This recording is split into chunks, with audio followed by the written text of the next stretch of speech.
All right. Thank you for making Locked On Heat your first listen every day. We'll have a ton of trade deadline content coming up over the next couple of weeks. And the Locked On NBA network will be hosting a live draft show the day of the trade show, the day of the trade deadline. So make sure to tune in to that. All right. It is time for NOSTRADUMBWES. We make predictions for the week of Miami Heat games. David, let's start with our first game.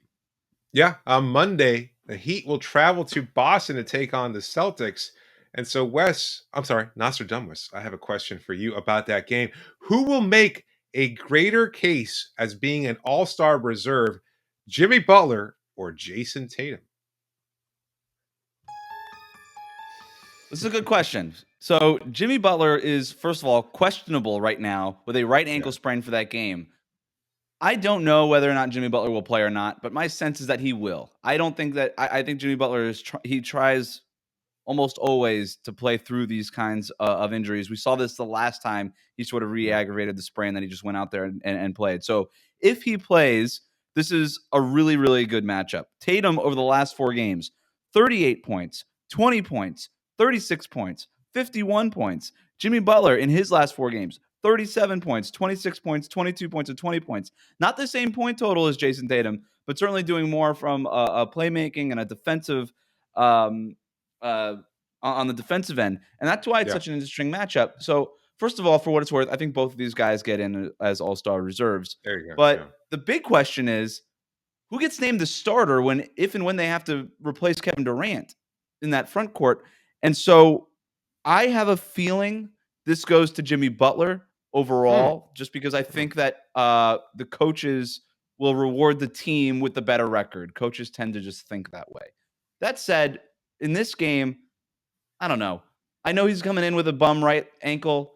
I still like Jimmy Butler's chances here. They held Jayson Tatum the first time that these two teams played to just 10 points. Tatum has gotten much better since then. He kind of started the season a little slow, but I like Miami's defense in this matchup. I like the way they match up against the Celtics, and I like Jimmy Butler to have another big game and maybe to slow down Tatum a little bit.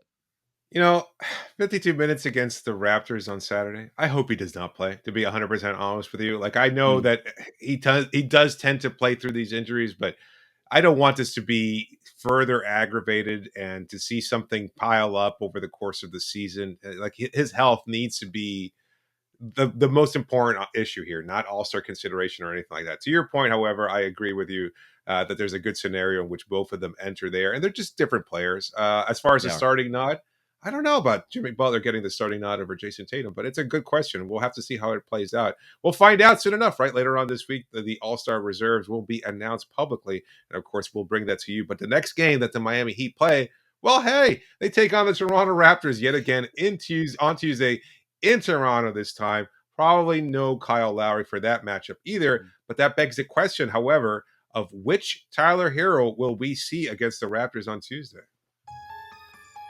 Well, we got 2 different Tyler Herros over the last few days in these constant matchups with the Raptors. On January 17th in the win, 23 points on 8 for 16 shooting.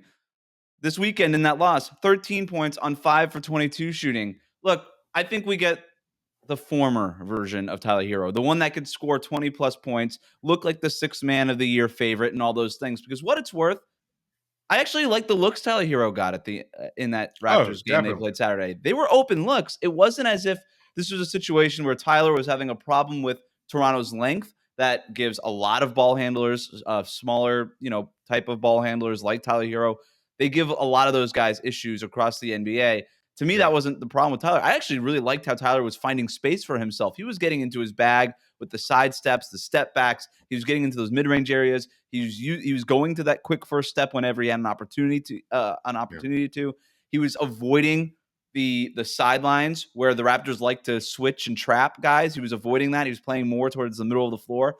I really like Tyler Herro's floor game. It just he was laughing at himself by the end when he missed that wide open 3 that he created for himself. He's like, I can't get anything to go in. I think that changes. I think those shots start going in on Tuesday.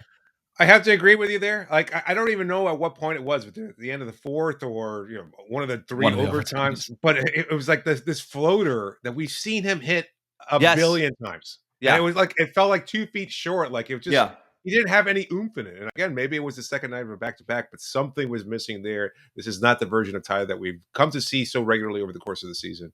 And I agree with you that I think we'll see a better version of him. But the next game after the Toronto Raptors rematch, and Thursday, the San Antonio Spurs, the game that was canceled when Miami kicked off that 7-game road trip an eternity ago.